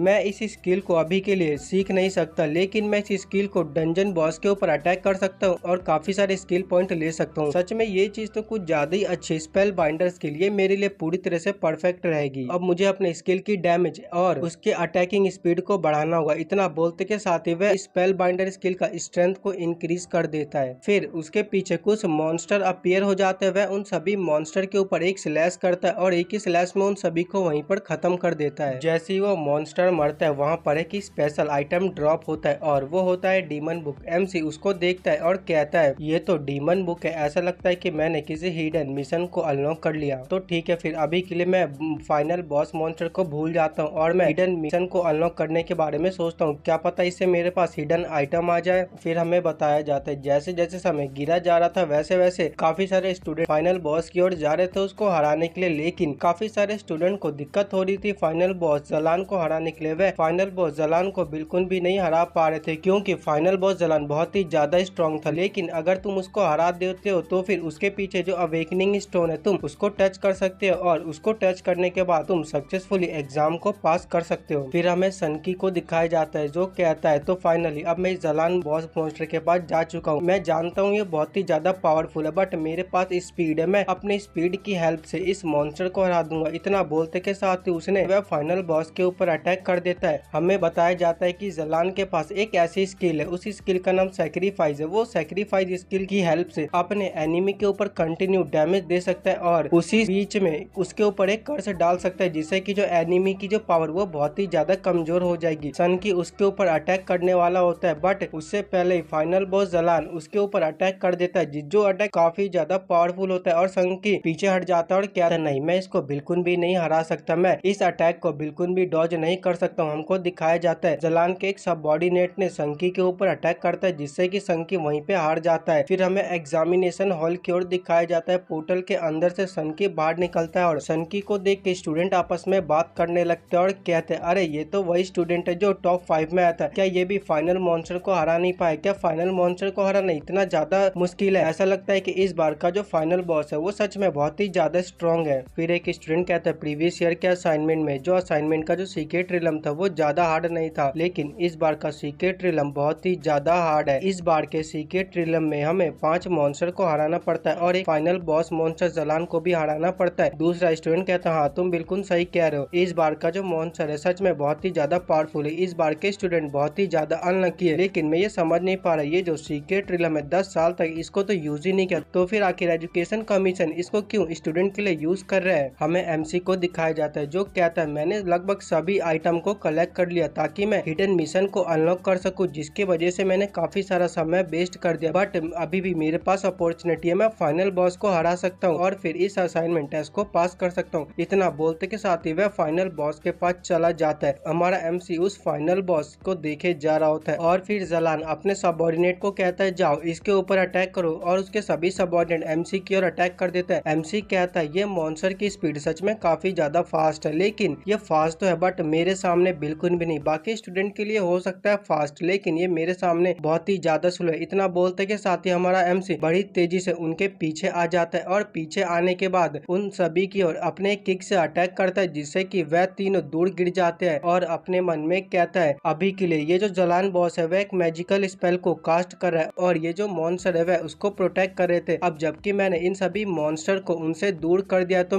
मैं जाके जलान मॉन्स्टर के ऊपर अटैक करूंगा और वह मेरे इस अटैक से बिल्कुल भी नहीं बच पाएगा। इस तरह से मैं जरूर सक्सेस हो पाऊंगा। इतना बोलते के साथ ही उसने फाइनल बॉस के ऊपर अटैक कर दिया होता है। एमसी कहता है क्या मेरा अटैक लगा? नहीं, ये सोचने का बिल्कुल समय नहीं है, मुझे इसके ऊपर और भी ज्यादा पावरफुल अटैक करना होगा। और इतना बोलते के साथ ही उसने अपनी मशीन गन को निकाल ली होती है और वह अपने मशीन गन से लगातार गोलियों की बारिश करने लगता है, जो गोलियां लगातार उस जलान मॉन्स्टर के फेस पे लगी जा रही होती है। हमको दिखाया जाता है ऐसे करने के बाद एमसी की जो सभी गोली खत्म हो जाती है और वो कहता है मेरे पास सभी बुलेट खत्म हो चुके हैं, मैं तो उम्मीद करता हूँ कि मेरे इस अटैक से ये यहीं पे मारा जाए। जलान बॉस को दिखाया जाता है जो वहीं पे गिर जाता है और फिर उसके गिरते के साथ ही एक सबऑर्डिनेट एमसी के ऊपर अटैक करने वाला होता है, बट वो वहीं पे फ्रीज हो जाता है क्योंकि फाइनल बॉस जलान वो नीचे गिर चुका होता है और हमारे एमसी ने अपने वेपन स्विचिंग स्किल को एक्टिवेट कर लिया होता है और अपना एक वेपन निकालता है और उस मॉन्स्टर के ऊपर अटैक करके उस मॉन्स्टर को वहीं पे मार के खत्म कर देता है। और फिर वह उस जलान बॉस के पास जाता है और कहता है अब समय हो गया तेरा मरने का। इतना बोलते के साथ ही उसने उस जलान मॉन्स्टर को भी मार दिया होता है। फिर सीन शिफ्ट होता है बाहर की ओर। सन की एंड सिस्टर लुओ वो दोनों बाहर निकले होते हैं और लुओ कहती है सन की ऐसा लगता है कि फर्स्ट प्लेस मुझे ही बिलोंग करती है। सन की कहता है सिस्टर लुओ जिंगजिंग आपको कांग्रेचुलेशन, मैं फर्स्ट प्लेस पे इसलिए नहीं आ पाया क्योंकि मैंने गलती कर दी थी, मैंने एक छोटी सी मिस्टेक कर दी थी इसलिए मैं वहाँ पर हार गया। फिर उनको कोई कहता है जरा तुम एक बार लीडर बोर्ड की ओर देखो, मुझे नहीं लगता कि तुम दोनों फर्स्ट आए हो। जैसे ही वो दोनों लीडर बोर्ड की ओर देखते हैं जो देखकर वो पूरी तरह से हैरान हो जाते हैं। हमको दिखाया जाता है ली होंग नंबर 1 पर होता है और उसका लेवल 7 होता है, जो देखकर सन की कहता है आखिर ये चीज पॉसिबल भी कैसे, ये तो अभी तक लेवल 10 पर भी नहीं पहुंचा और जब तक तुम लेवल 10 पर नहीं पहुंच जाते तब तक तुम अपने प्रोफेशन को चेंज नहीं कर सकते हो, तो ये नंबर 1 पे कैसे आ सकता है। लुओ जिंगजिंग पूरी तरह से हैरान हो जाती है और कहती है जिसको लास्ट आना चाहिए था आखिर वो नंबर 1 पे कैसे आ चुका है। फिर उन दोनों के आसपास कुछ स्टूडेंट आ जाते हैं और वो दोनों स्टूडेंट कहने लगते हैं सिस्टर लुओ आपको परेशान होने की बिल्कुल भी जरूरत नहीं, आपको तो पता ही होगा कि वो ली होंग कितना ज्यादा ट्रैश है, वो एक ट्रैश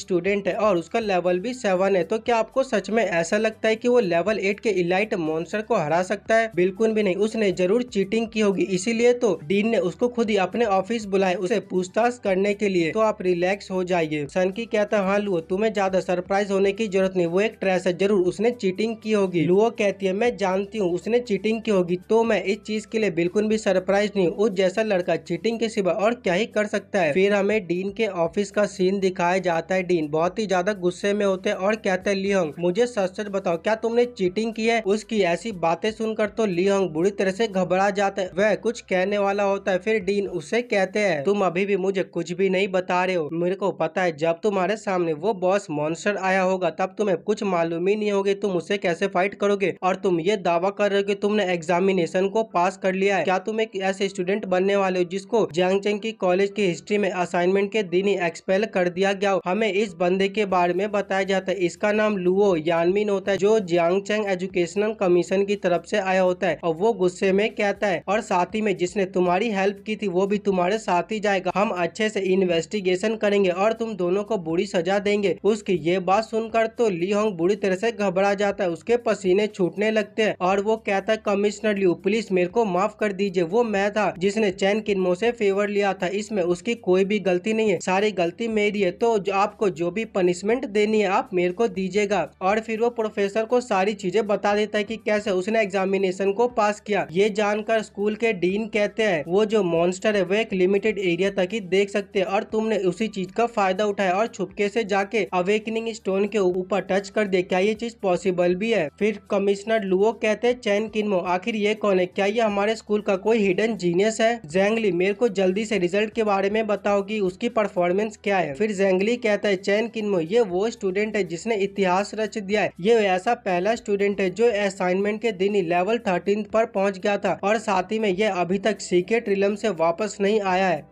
फिर डीन चैनमो की सारी परफॉर्मेंस दिखाने लगते हैं और वह हमारा एमसी की परफॉर्मेंस देखने लगता है और कहता है ये बंदा ये चैन किन्मो ये तो एक जीनियस है। इस बंदे का फ्यूचर पूरी तरह से लिमिटलेस है। फिर हमें एग्जामिनेशन हॉल की ओर दिखाया जाता है जहाँ पर और भी ज्यादा स्टूडेंट बाहर निकल रहे होते हैं और कहते हैं संकी एंड लुओ जिंगजिंग तुम दोनों ने तो कुछ ज्यादा ही जल्दी अपने टेस्ट को कम्प्लीट कर लिया। इसमें कोई शक की बात नहीं कि तुम दोनों रॉकेट क्लास के स्टूडेंट हो। तुम्हारी परफॉर्मेंस कुछ ज्यादा ही अच्छी। फिर एक स्टूडेंट कहता है वो लेवल 3 का बंदा चैन किन्मो वो अभी तक क्यों नहीं आया? उसको अभी तक बाहर आ जाना चाहिए। उसके साइड वाला बंदा कहता है अभी सिर्फ 15 मिनट ही बचे, अगर वह समय रहते नहीं आया तो फिर वह इतने हाई लेवल होने के बावजूद भी एग्जामिनेशन को फेल कर देगा। फिर हमारे एमसी को दिखाया जाता जो अवेकनिंग स्टोन के सामने खड़ा होता है और कहता है जैसे ही मैं इस अवेकनिंग स्टोन को टच कर लूंगा वैसे ही मेरी अवेकनिंग हो जाएगी और उसी समय मैं इस सीक्रेट रिलम से बाहर चला जाऊंगा। तो अभी मेरे पास कुछ समय बचा हुआ है, अभी के लिए मेरे को हिडन मिशन को कंप्लीट करने के बारे में सोचना चाहिए, मैं इसको बाद में देख लूंगा। इतना बोलते के साथ ही उसने डीमन बुक, वुडन स्वॉर्ड और ऐसे ही करके क्रिस्टल स्वॉर्ड और 2 आइटम और निकाल लिए होते और फिर एंड में वहां पर एक स्कल को रख देता और कहता है तो फाइनली मेरा ये रिचुअल पूरी तरह से तैयार है। इतना करने के साथ ही एमसी कहता है मैं तुमको समन करता हूँ और फिर वहाँ पर कुछ चीज समन होने लगती है। वहाँ पर पर्पल कलर की एनर्जी चारों ओर फैलने लगती है और वो कहता है आखिर किसकी हिम्मत हुई मेरे को मेरी नींद से डिस्टर्ब करने की? किसकी हिम्मत हुई मुझे ही जगाने की? क्या तुम मेरे हाथों से मरना चाहते हो? और वह फाइनली अपीयर हो जाता है। एमसी उसको देख के कहता है ये वही है ग्रेट मॉन्स्टर तमान। ये लेवल 3 का इलाइट मॉन्स्टर है जो डिमोनिक रेस से बिलोंग करता है। ये बहुत ही ज्यादा पावरफुल है। वो डिमोनिक वॉरियर एमसी को देख के कहता है क्या तुम ही हो जिसने मेरे को उठाया? तुम्हारी इतनी हिम्मत कि तुम मेरे को जगा सको? इतना बोलते के साथ ही उसने अपनी स्वॉर्ड को जमीन में धसा दी होती है। जैसी वो स्वॉर्ड जमीन के अंदर धसती है जमीन के अंदर से वोल्केनो निकलने लगते हैं और हमको दिखाया जाता है वहाँ पर एक बहुत ही बड़ा ब्लास्ट होता है। आसपास की सारे चट्टान व चकनाचूर हो जाते हैं। एमसी कहता है इसमें कोई शक की बात नहीं है कि एक हिडन बॉस है। तमान को सबसे ज्यादा एडवांटेज है स्ट्रेंथ में, इसीलिए ये बहुत ही ज्यादा पावरफुल है, बट इसकी एक वीकनेस है और वह है एजिलिटी। मैं इसको अपने अंडर ले लूंगा और इसको अटैक करने का बिल्कुल भी मौका नहीं दूंगा। मेरे पास स्पीड है, मैं उसका फायदा उठाते हुए इसको वहीं पे हरा दूंगा। तमान बॉस मॉन्स्टर ने हमारे एमसी के ऊपर अटैक करते हुए कहता है लड़के अब तू मेरे हाथों से मर जा। एमसी भी पूरी तरह से तैयार होता है उससे फाइट करने के लिए और इतना बोलते के साथ ही उसने अपनी सैंड थ्रो नाम की स्किल को एक्टिवेट करके उसके मुंह के ऊपर सैंड मारता है जिससे कि उसके आंखों में सैंड चला जाता है और वह वहां पर कुछ भी नहीं देख पा रहा होता है। बट फिर भी उसने अपनी दोनों आंखों से सैंड निकालने की कोशिश करता है और पीछे से अपनी स्वॉर्ड को निकाल रहा होता है एमसी से अटैक करने के लिए। हमारा एमसी अपने मन में कहता है यहाँ तक कि ये सैंड इतनी ज्यादा स्ट्रॉन्ग नहीं है बट फिर भी इस जैसे हैवी मॉन्स्टर को हराने के लिए इतना काफी रहेगा, मैं इसको बड़ी आसानी से हरा दूंगा। लेकिन जो तमान होता है वह एमसी के कंट्रोल वाले स्किल से छूट जाता है जो देखकर एमसी कहता है ये तो सच में हिडन बॉस होने के लायक है, लेकिन अब ये मेरी बारी है। और फिर उसने अपने एक प्राइमरी इक्विपमेंट को निकाल लेता है जो एक बॉम्ब होता है। इतना बोलते के साथ ही उसने उस चीज को जमीन में रख के एक्टिवेट कर देता है और फिर उसकी ओर जाते हुए कहता है मैं स्लाइड करते हुए इसकी ओर जाऊंगा, ये मेरे को बिल्कुल भी छू नहीं पाएगा क्योंकि ये बहुत ही ज्यादा भारी है, इसके पास इतनी स्पीड नहीं है कि ये मेरे ऊपर अटैक कर पाएगा। और सेकेंडली जैसे ही मैं इसके पास पहुंच जाऊंगा पहुंचने के साथ ही मैं इसके ऊपर पंच मारूंगा। इतना बोलते के साथ ही उसने तमान को एक पंच मारता है और वो पंच काफी ज्यादा पावरफुल होता है। तमान के मुंह से खून निकलने लगता है जिसके कारण वह कुछ समय के लिए वहीं पे फ्रीज हो जाता है। वह कुछ समझ नहीं पा रहा होता है, वह कुछ कर नहीं पा रहा होता है। एमसी कहता है बहुत अच्छा, ये मेरे लिए ग्रेट अपॉर्चुनिटी है, मैं इसको बिल्कुल भी गंवाने नहीं दूंगा। इतना बोलते के साथ ही वह उसके सींग को पकड़ता है और फिर वह अपने डैगर को निकालता है और उसने अपने डैगर को उसके सर के अंदर घुसा दिया होता है और साथ ही में उसके ऊपर वह किक मारता है, जिसके कारण तमाम मॉन्स्टर वह उसी इक्विपमेंट पे गिरने लगता है। इक्विपमेंट से बीप बीप आवाज आने लगती है। जैसे ही वो तमाम मॉन्स्टर उस इक्विपमेंट के ऊपर गिरता है, हमको दिखाया जाता है वहाँ पर एक बहुत ही बड़ा ब्लास्ट होता है। फिर तमाम को दिखाया जाता है जिसकी हालत काफी ज्यादा बुरी होती है। वह लगभग मर ही चुका होता है, वह बहुत ही ज्यादा घायल होता है। MC उसको देख के कहता है अब ये बिल्कुल भी खड़ा नहीं हो पाएगा, मेरा यह अटैक काफी ज्यादा कारगर था। और फिर उसने अब फिर से 2 डैगर को निकाल लेता है और वह दोनों डैगर को उसको फेंक के मारता है। वो दोनों डैगर जाके उसकी बॉडी के अंदर घुस जाते हैं। MC उससे कहता है इससे कोई फर्क नहीं पड़ता तुम कितने ज्यादा स्ट्रांग हो, जब तक तुम इस बैटल फील्ड के कारण रिस्ट्रिक्टेड हो तब तक तुम मुझे बिल्कुल भी हर्ट नहीं कर पाओगे। तो ठीक है, फिर अब समय हो गया तुम्हारा मरने का। इतना बोलते के साथ ही उसने अपनी मशीन गन को सामने निकाल लेता है। और उसके बाद होना क्या था, फिर हमको लीडर बोर्ड की ओर दिखाया जाता है जहाँ पर MC का नाम नंबर 1 पर होता है और उसका लेवल 14 होता है। जो देखकर स्टूडेंट आपस में बात करने लगते हैं और कहते हैं व्हाट द हेल, अभी तो चैन किन्मो ने अवेकन भी नहीं हुआ, बट फिर भी वो कैसे नंबर 1 पर आ सकता है, क्या इसका कोई सेंस भी बनाता है। रैंकिंग की अरेंजमेंट इस हिसाब से होती है कि किसने एग्जामिनेशन को पहले पास किया, लेकिन चैन किन्मो कैसे नंबर 1 पर आता है। लेकिन अगर हम मान ले कि ये चीज पॉसिबल भी है तो फिर वह हमें ये सब कैसे एक्सप्लेन करेगा। वह अभी तक सीक्रेट रिलम से बाहर क्यों नहीं आ रहा है, उसको जल्दी से बाहर आना चाहिए और हमको सभी चीजों के बारे में बताना चाहिए। फिर कमिश्नर लुओ कहते हैं ये बच्चे कुछ भी नहीं जानते हैं, मैं ये बात दावे के साथ कह सकता हूँ चैन किन्मो समय रहता बाहर निकल पाएगा और साथ ही में वो इस टेस्ट को पास भी कर लेगा। उसकी ये बात सुनकर डीन अपने मन में कहता है आखिर प्रोफेसर लुओ इतने ज्यादा एक्साइटेड क्यों है, मैंने उनको आज तक कभी नहीं देखा कि वह किसी स्टूडेंट के लिए इतने ज्यादा एक्साइटेड है। क्या सच में वो चैन किन्मो के ऊपर इतना ज्यादा विश्वास करते हैं कि चैन किन्मो समय रहते वापस आ जाएगा। फिर हमको समय दिखाया जाता है, अब लगभग सिर्फ 1 ही मिनट बचे होते हैं और फिर हमें MC को दिखाया जाता है सिस्टम। उसको कहता है आपने अपनी करंट स्ट्रेंथ के साथ सभी मॉन्स्टर को हरा दिया और आपने स्पेल बाइंडर स्किल को भी एक्टिवेट किया जिससे कि आपके सभी रिवॉर्ड को 50% से बढ़ा दिया गया है और साथ ही में आपका लेवल अप भी हो चुका है। MC अपने पसीने को साफ करते हुए कहता है सच में ये सारी चीजें वर्थ इट थी, मैंने बॉस मॉन्स्टर को हराने के लिए जो एफर्ट्स किए थे उन एफर्ट्स का मेरे को अच्छा रिवॉर्ड मिला, लेकिन अब जबकि मैंने वेग्रेंट क्लास को चूज कर लिया है तो क्या मेरा टैलेंट अवेकन हो पाएगा। चलो छोड़ो, अवेकनिंग स्टोन को टच करके देखता हूँ कि इसका कोई इफेक्ट होता है या भी नहीं। और वह अवेकनिंग स्टोन के पास जाता है और उसको टच करता है। जैसे MC उसको टच करता है अवेकनिंग स्टोन के अंदर से कुछ स्पेल बाहर निकलने लगते हैं और वह सारे स्पेल हमारे MC के बॉडी के अंदर जाने लगते हैं। उसको एक आवाज सुनाई देती है, वह आवाज कहती है आपने सक्सेसफुली अपने टैलेंट को अवेकन कर लिया है और साथ ही में आप ये एग्जामिनेशन को पास कर चुके हो। फिर हमारे MC का सिस्टम उसको बताता है ट्रांसफॉर्मेशन सिस्टम का लेवल अप हो चुका है और ये अब लेवल 2 पर आ चुका है और साथ ही में अब आप किसी भी 2 स्किल को पॉजिटिव स्किल में ट्रांसफॉर्म कर सकते हो। अब जबकि आपके पास स्पेल बाइंडर स्किल है तो आपके पास चांस है कि आप किसी भी 2 स्किल को ट्रांसफॉर्म कर सकते हो और आपके सभी कारनामे को कैलकुलेट कर दिया गया है और आपको एक क्रिटिकल हिट की बुक दी जाती है जिसकी वजह से आपके जो क्रिटिकल हिट का डैमेज होगा उसका डैमेज 25% से बढ़ जाएगा। ये सारी चीजें देखकर MC कहता है क्या मैं सच में 2 और स्किल को पॉजिटिव स्किल में ट्रांसफॉर्म कर सकता हूँ, अगर ऐसा ही है तो चलो ठीक है मैं इस स्किल को ट्रांसफॉर्म करता हूँ। इतना बोलते के साथ उसने एक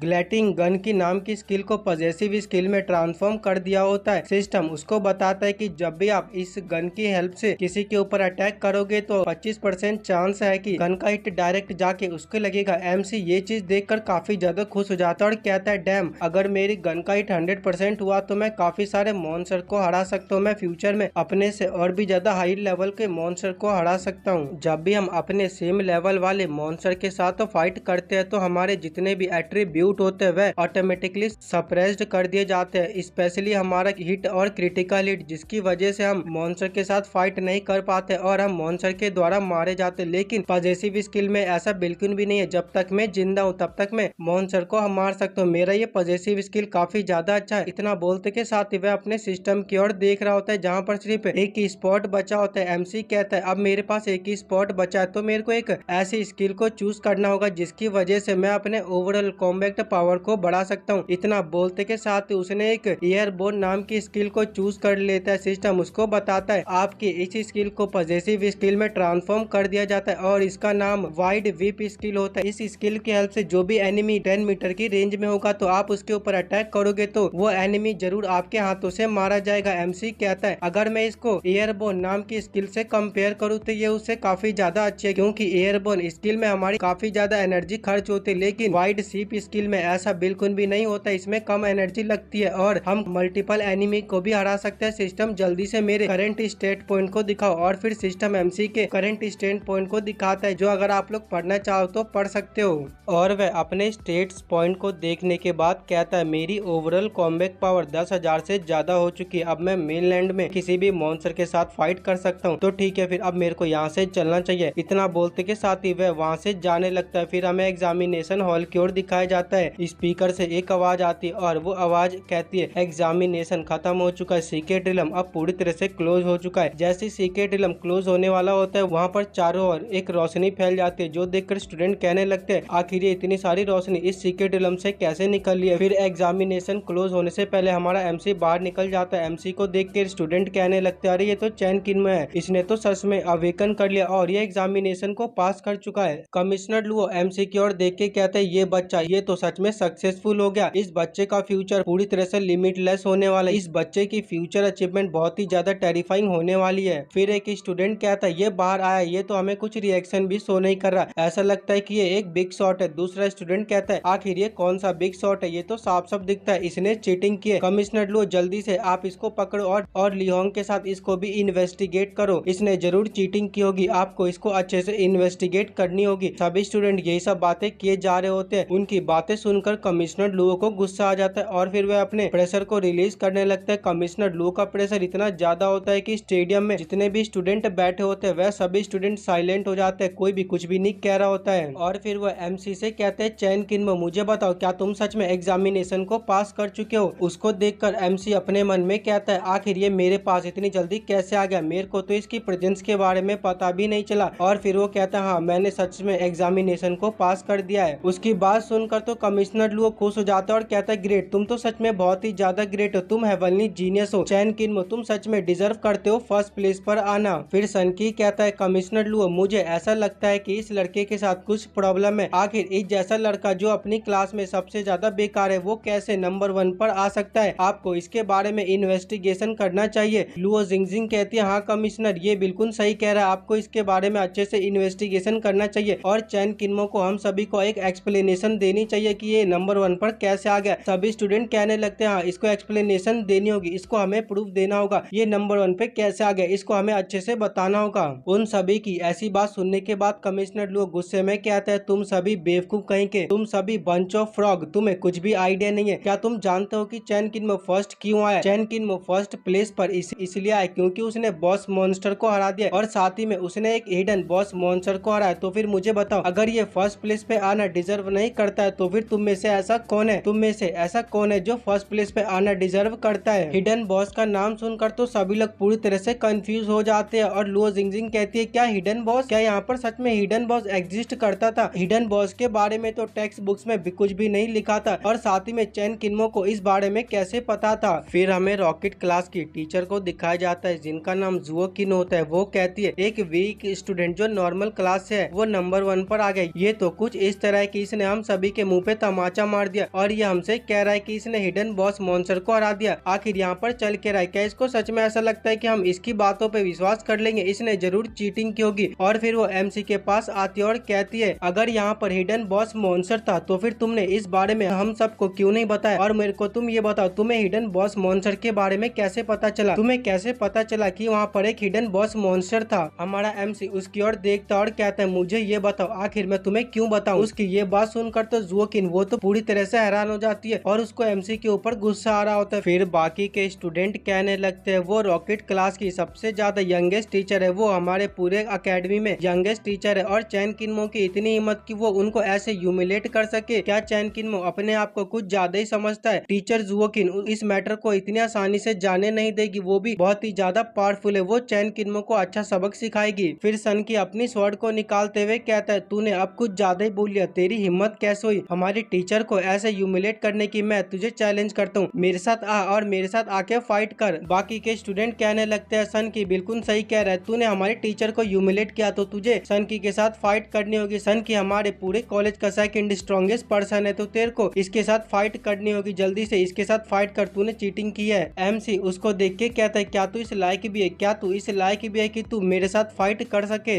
उसकी बात सुनकर बाकी स्टूडेंट को गुस्सा आने लगता है और वो कहने लगता है सनकी ने तुझे चैलेंज किया है तो जल्दी से उनके साथ फाइट कर। तू अपने आप को कुछ ज्यादा ही समझ रहा है, तू फर्स्ट प्लेस पे आ गया तो इसका मतलब ये नहीं है कि तू सबसे ज्यादा स्ट्रॉन्गेस्ट है। जल्दी से सनकी के साथ फाइट कर और तू चीटिंग करके फर्स्ट आया तो तेरे को इसकी सजा मिलनी चाहिए। फिर लुओ जिंगजिंग सनकी के कंधे पे हाथ रख के कहती है स्टूडेंट चैन किन, अब जबकि तुम इतने ज्यादा कॉन्फिडेंस हो तो क्यों ना हम दोनों तुमसे अकेले फाइट करें, क्या तुम हम दोनों से अकेले फाइट कर पाओगे? एमसी उसको देख के कहता है who the fucking are you. उसकी बात सुनकर तो उसको बहुत ही ज्यादा गुस्सा आता है और वो कहती है क्या कहा तूने, तू मुझे नहीं जानता? क्या तू सच में मुझे नहीं जानता? मैं इस कॉलेज की ब्यूटी हूँ और तेरी हिम्मत की तू मुझे नहीं जानता? एमसी कहता है नहीं, मैंने तो तुझ जैसे किसी ब्यूटी के बारे में बिल्कुल भी नहीं सुना। उसकी बात सुनकर तो सनकी को बहुत ही ज्यादा गुस्सा आता है और वो कहता है तू सच में कुछ ज्यादा ही बोला है चैन किन्मो, तेरी हिम्मत कैसे हुई रॉकेट क्लास के स्टूडेंट को नीचा दिखाने की? आज मैं तेरे को बहुत ही अच्छा लेसन सिखाऊंगा और तेरे को ये लेसन जिंदगी भर याद रहने वाला है, तो जल्दी से आ और मेरे साथ फाइट कर। फिर जुओ किन अपने मन में कहती है जो स्टूडेंट अवेकन हो जाते हैं उन सभी स्टूडेंट को अरीना में फाइट करनी पड़ती है। अगर चैन किन्मो सच में इससे फाइट करेगा तो फिर इससे ये पता चल जाएगा कि उसने चीटिंग की है या फिर नहीं। अगर उसने चीटिंग की होगी तो फिर वो सनकी से हारने वाला है, वो बहुत ही बुरी तरह से पिटने वाला है। एमसी उसे कहता है वेल अब जबकि तुम मरने के लिए इतने ज्यादा बेताब हो तो मैं तुम्हारी एक ख्वाहिश जरूर पूरी कर दूंगा। कमिश्नर लुओ उनकी ओर देखते हैं और अपने मन में कहते हैं इन बच्चों का टेम्पर कुछ ज्यादा ही हाई है, अब जबकि ये फाइट करना चाहते हैं तो मेरे को भी देख लेना चाहिए कि इन बच्चों की स्ट्रेंथ कितनी है। और वो कहते हैं ठीक है अब तुम दोनों फाइट करने के लिए तैयार हो तो ये ओल्ड मैन तुम्हारे लिए एक अरीना को क्रिएट करता है। इतना बोलते के साथ ही उसने अपनी पावर से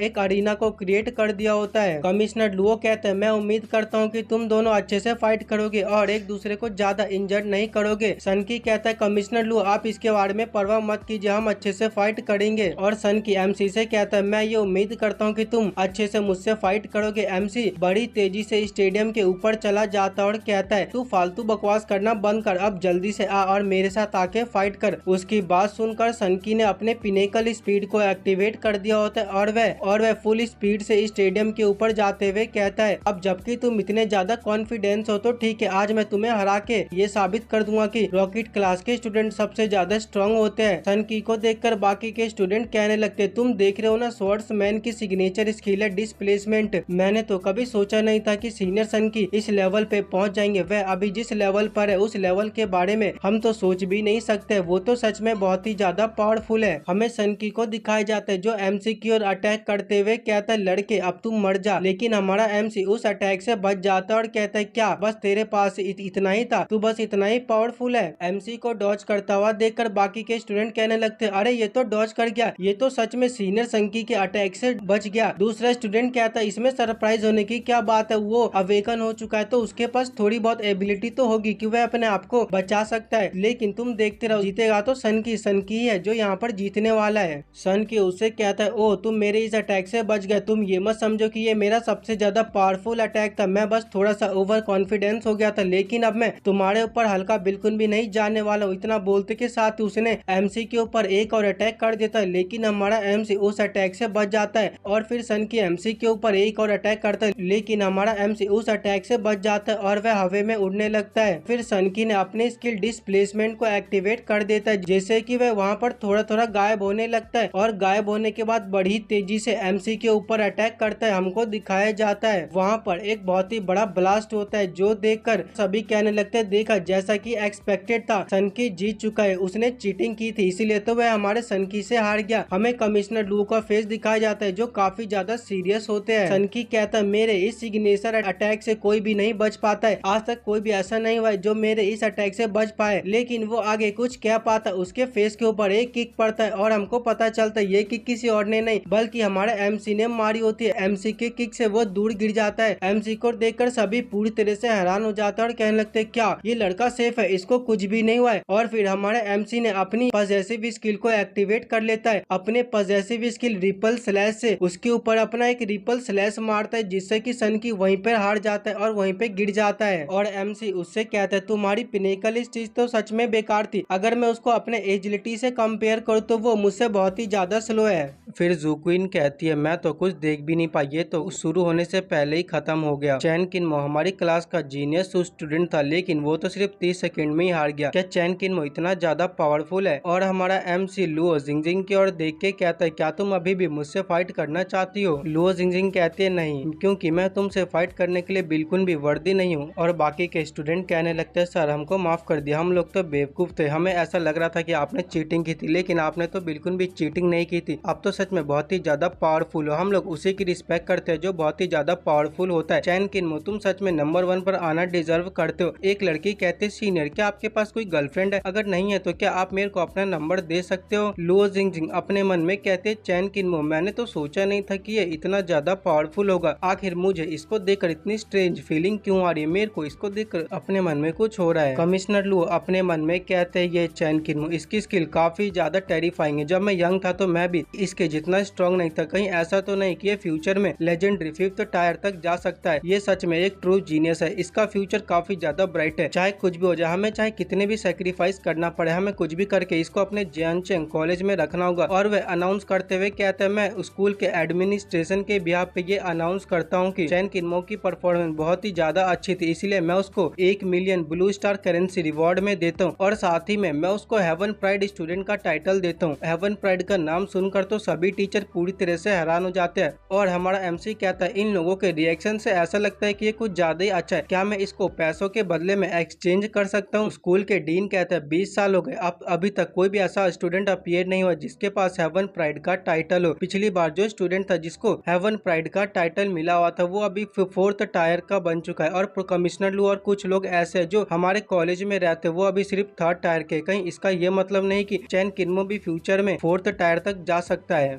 और ज़ुकिन अपने मन में कहते ये फ्यूचर में 4th टायर तक जा सकता है, मेरे को कुछ भी हो जाए इसको अपनी क्लास में रखना होगा। अगर मैं इसकी टीचर बन गई तो इसका फ्यूचर तो ब्राइट होगा और साथ में मेरा भी फ्यूचर काफी ज्यादा अच्छा होगा। और फिर वह MC से कहते स्टूडेंट चैन किन्मो क्या तुम हमारी क्लास के मॉनिटर बनना चाहते हो? अगर तुम मॉनिटर बनना चाहते हो तो मैं तुमको मॉनिटर बना भी सकती हूँ और साथ ही में मैं तुमको प्राइवेट ट्यूशन भी दे सकती हूँ। ये बात सुनकर तो कुछ स्टूडेंट हैरान हो जाते हैं और कुछ स्टूडेंट की तो जलने लगते हैं और वो कहने लगते आखिर मैंने क्या सुन लिया? क्या मैंने सही सुना? हमारी गॉडेस क्या सच में इसको अकेले में ट्यूशन देने वाली है? ये लड़का तो कितना ज्यादा लकी है, इसको तो इंस्टेंट सक्सेस मिल चुकी है, ये तो डायरेक्टली अब रॉकेट क्लास में एंटर करने वाला है। हमारा MC कहता है नहीं, बिल्कुल भी नहीं, तुम मुझे बिल्कुल भी टीच नहीं कर सकते हो। तुम क्या, यहाँ तक कि इस पूरे कॉलेज में ऐसा कोई भी पर्सन नहीं है या फिर ऐसा कोई भी टीचर नहीं जो मुझे कुछ भी सिखा पाए। क्या तुम में से कोई वेग्रेंट क्लास का है? क्योंकि मैं वेग्रेंट क्लास का हूँ। फिर ज़ुकिन कहते हैं आखिर मैं तुम्हें क्यों नहीं सिखा सकती हूँ, तुम तो सिर्फ अभी लेवल 14 पर हो। और कमिश्नर लुओ कहते हैं ज़ुकी इसके बारे में भूल जाओ, क्योंकि हम में से कोई भी इसको कुछ भी नहीं सिखा सकता है, क्योंकि इसने जो क्लास को चुना है वो हम सबसे अलग है और हमारे पास बिल्कुल भी एक्सपीरियंस नहीं है कि हम इसको कुछ भी सिखा पाए। यहाँ तक कि पूरे जिया स्टेट में ऐसा कोई भी पर्सन नहीं है, ऐसा कोई भी सिंगल पर्सन नहीं है जो चैन किन्मो को कुछ भी सिखा पाए। चैन किन्मो का जो फ्यूचर है वो अकेले ही है, वो अकेले ही सारी चीजों को सीखेगा। स्टूडेंट चैन किन्मो तुमने जो पाथ को चुना है मैं ये उम्मीद करता हूँ कि तुम्हें फ्यूचर में इसके ऊपर बिल्कुल भी रिग्रेट नहीं होगा। हमारा MC कहता है अब जबकि मैंने इस पाथ को चुना है तो फिर मैं बिल्कुल भी रिग्रेट नहीं करने वाला हूँ। और अपने मन में कहता है मेरे पास तो सिस्टम है, मैं सिस्टम की हेल्प से कुछ भी कर सकता हूँ, मेरे को इन सब चीजों की परवाह करने की बिल्कुल भी जरूरत नहीं है। और कमिश्नर लुओ कहता है वेल ये कितनी ज्यादा अच्छी बात है, अब जबकि कोई तुमको कुछ भी नहीं सिखा सकता है तो मैं तुमको एक स्पेशल प्रिविलेज देता हूँ, तुम्हारे पास एक स्पेशल अथॉरिटी है कि तुम किसी से भी कुछ भी सीख सकते हो। और साथ ही में मैं ये उम्मीद करता हूँ कि यूनिफाइड एग्जाम में तुम्हारी परफॉर्मेंस अच्छी हो। हमें यूनिफाइड एग्जाम के बारे में बताया जाता है। यूनिफाइड एग्जाम अवेकनर के लिए काफी ज्यादा इंपॉर्टेंट होता है, क्योंकि जिया स्टेट में जितने भी अवेकनर होते हैं वह सभी अवेकनर इस दिन फाइट करते हैं और उन सभी को उनके रैंक के हिसाब से रिवॉर्ड दिए जाते हैं। फिर एक स्टूडेंट कहता है मुझे तो अपनी आंखों पे विश्वास ही नहीं हो रहा, चैन किन्मो को स्पेशल प्रिविलेज दी जा रही है, ये तो फर्स्ट टाइम है कि किसी को ऐसी प्रिविलेज दी जा रही है। फिर हमारा MC कहता है आपका बहुत बहुत शुक्रिया, लेकिन मैं आपसे कुछ पूछना चाहता हूँ। कमिश्नर लुओ कहता है हाँ सर पूछो ना, तुमको क्या पूछना है। और हमारा MC उनसे कहता है क्या आप मुझे बता सकते हो कि मेरे 1 मिलियन रिवॉर्ड कब मिलने वाले हैं? हमारा MC लेवल 14 पर होता है। ये बात न्यूज़पेपर में फैल जाती है और रिपोर्टर डीन से पूछ रहे होते हैं सर क्या आप हमको बता सकते हो कि चैन किन्मो कौन से यूनिवर्सिटी में जाने वाला है? और क्या आपको पता है कि चैन किन्मो वेग्रेंट क्लास को ही क्यों चूज किया है? क्या चैन किन्मो के साथ आप हमारी एक इंटरव्यू करवा सकते हो? डीन कहता है मुझे माफ करना, मैं अभी तुम्हें चैन किन्मो से नहीं मिला सकता हूँ, क्योंकि वह अभी स्कूल में नहीं है। और फिर हमको एपोक्लिप मैनेजमेंट एसोसिएशन टावर की ओर दिखाया जाता है। हमारा एमसी वहाँ पर पहुंच जाता है और वह अपने स्टूडेंट कार्ड की हेल्प से उसके अंदर एंटर कर देता है और हमें बताया जाता है 100 साल पहले जब वॉइड ओपन हुए और उस वॉइड के अंदर से मॉन्स्टर आने लगे। उन मॉन्स्टर ने जब ह्यूमन के ऊपर अटैक किया, उनको मारने लगे, तब मैनकाइंड ने एक ऐसे वर्ल्ड को डिस्कवर किया जहाँ पर रिफ्ट होते हैं और उस रिफ्ट के अंदर मॉन्स्टर होते हैं। उस वर्ल्ड के अंदर अवेकनर जा सकते हैं और अवेकनर मॉन्स्टर को मार के अपनी पावर को बढ़ा सकते हैं। बाद में इस जगह को अवेकनर के लिए एक बैटल फील्ड बना दिया गया जहाँ पर अवेकनर जाके अपनी पावर को बढ़ा सकते हैं। जो अवेकनर जिनके पास ग्रेट टैलेंट होता है वो उन्हीं के पास ही अधिकार होता है कि वह इसके अंदर जा सके। इस एपोक्लिप वर्ल्ड में काफी सारी ऐसी चीजें है जो मेरे को करनी है, लेकिन अभी के लिए मेरे को बस अपने लेवल को बढ़ाने पे ध्यान देना है। मेरे को कुछ भी करके अपने लेवल को 20 तक करना पड़ेगा ताकि मैं यूनाइटेड एग्जाम में सभी स्टूडेंट को हरा दूं। और फिर हमारा एमसी टेलीपोर्ट होके उसी जगह पर पहुंच जाता है और अपने सामने के नजारे को देखते हुए कहता है ये तो बिल्कुल एग्जैक्टली सेम है, इसमें कोई शक की बात नहीं है। और हमारे एमसी को कुछ बंदे कहते हैं क्या तुम हमारे साथ टीम अप करना चाहते हो, हम मॉन्स्टर को मारने के लिए जा रहे हैं। हमारा एमसी उनको देखकर अपने मन में कहता है ये सभी न्यूबी है जो यहाँ पर आया है और ये लोग ट्राई करते हैं कि ये ज्यादा से ज्यादा मॉन्स्टर को मारे ताकि अपने लेवल को बढ़ा दे, लेकिन मेरे पास अपनी पास्ट मेमोरी है तो मेरे को इनके साथ जाने की बिल्कुल भी जरूरत नहीं है। और फिर हमारा एमसी एक बेकार से घर की ओर आ जाता है और वह उस घर के अंदर से कुछ ढूंढने लगता है और फिर उसको एक पेपर मिल जाता है। वो कहता है तो फाइनली मेरे को ये चीज मिल चुकी है। कल शाम को जब मैं फिशिंग कर रहा था तो फिर मैंने सी के अंदर एक ब्लैक शैडो देखा।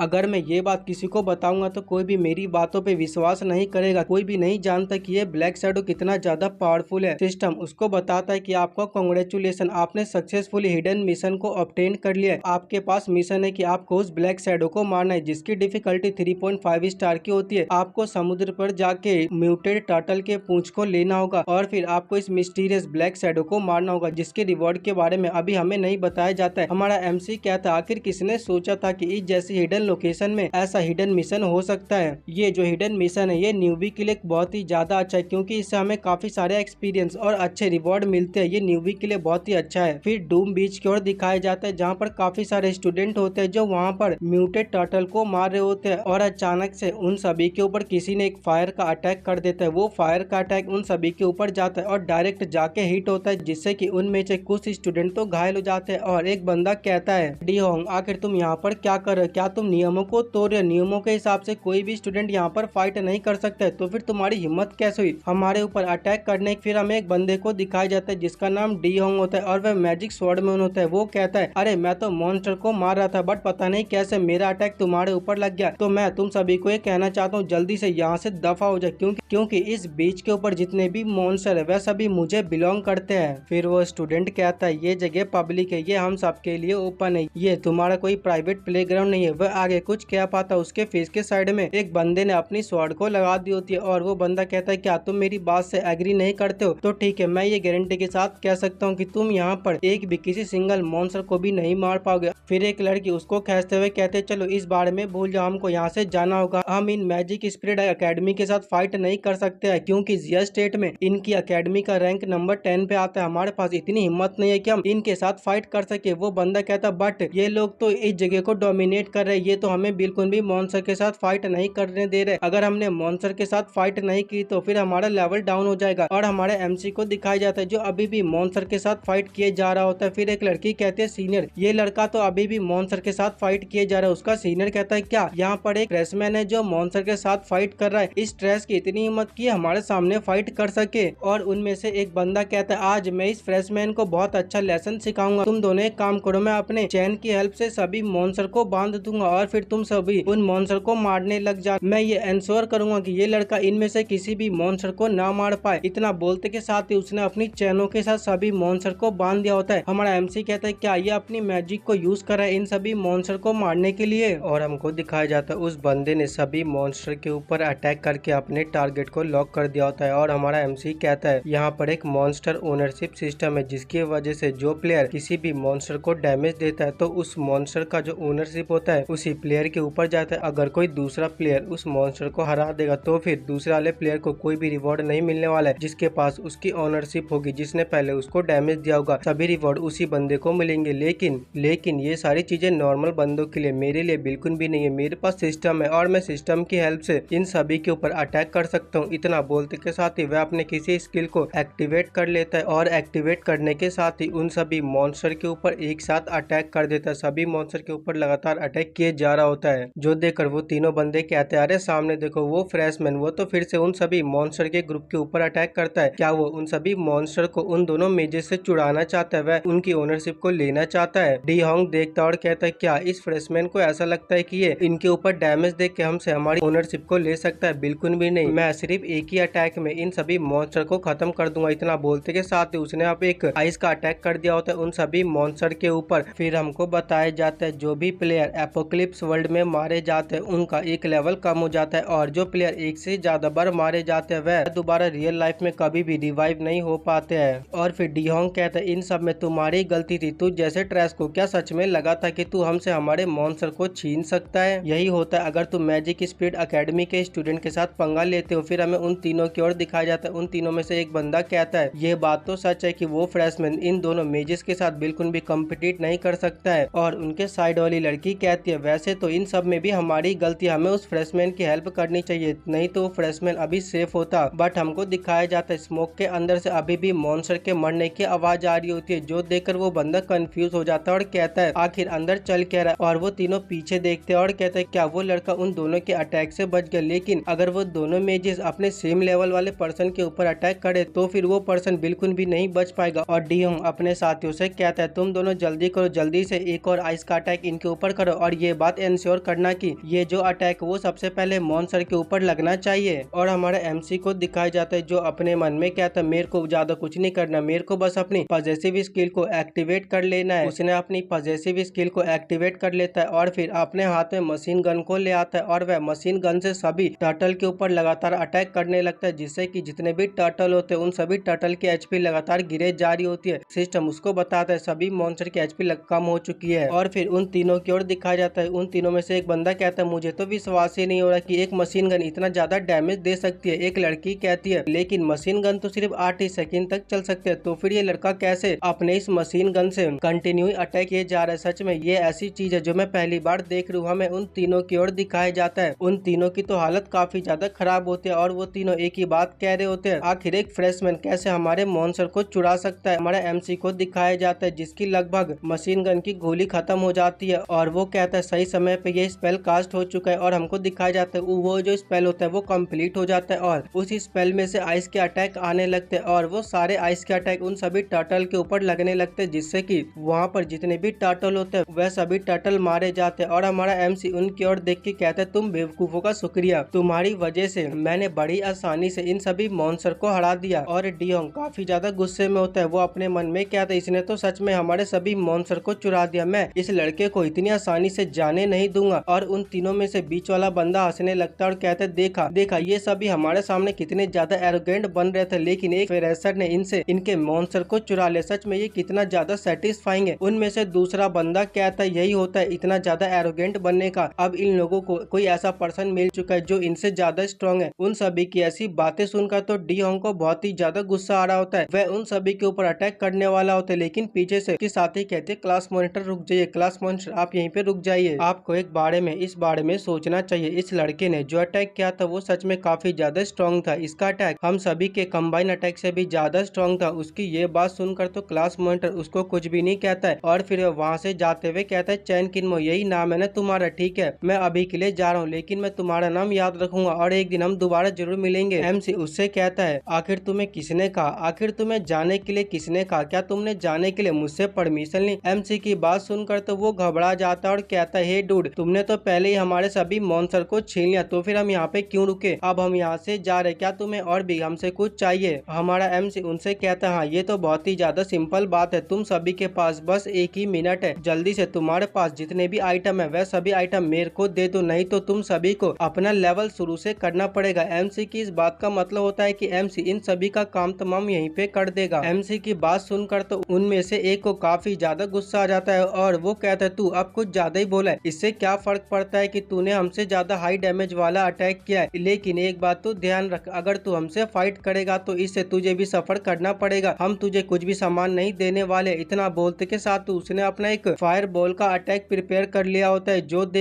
देखकर बीच वाला बंदा कहता है अरे ये तो फायर बॉल अटैक है, इसमें कोई शक की बात नहीं है कि इनके एकेडमिक टॉप 10 में आती है। इन्होंने तो सिर्फ एक ही साल के अंदर इतने ज्यादा हाई लेवल को सीख लिया। सच में ये बहुत ही ज्यादा पावरफुल अटैक है। चैन किन्मो जो काफी ज्यादा टैलेंटेड है, उसकी स्किल भी इतनी ज्यादा बुरी नहीं है, बट फिर भी इन द एंड वो सिर्फ एक वैग्रेंट क्लास का है। मुझे नहीं लगता कि वो इतने ज्यादा पावरफुल अटैक को हैंडल कर पाएगा। उसके फायरबॉल अटैक को देखकर तो हमारा एमसी एक ही जगह पर खड़ा हो जाता है, जो देखकर वो लड़का कहता है क्या हुआ चैन किन्मो, क्या तू हिलने रहा है? क्या तू इतना ज्यादा डर चुका है कि तू एक सिंगल मूवमेंट भी नहीं कर पा रहा? क्या तुझे हमसे इतना ज्यादा डर लग रहा है कि तू हमारे ऊपर अब एक भी पंच नहीं कर पा रहा था? मैंने तो तुझे कुछ ज्यादा ही समझ लिया, लेकिन ऐसा लगता है तू गुड फॉर नथिंग है। तेरे पास कमबैक का बिल्कुल भी एक्सपीरियंस नहीं है। तो ठीक है, फिर आज मैं तेरा काम तमाम यहीं पे कर देता हूँ।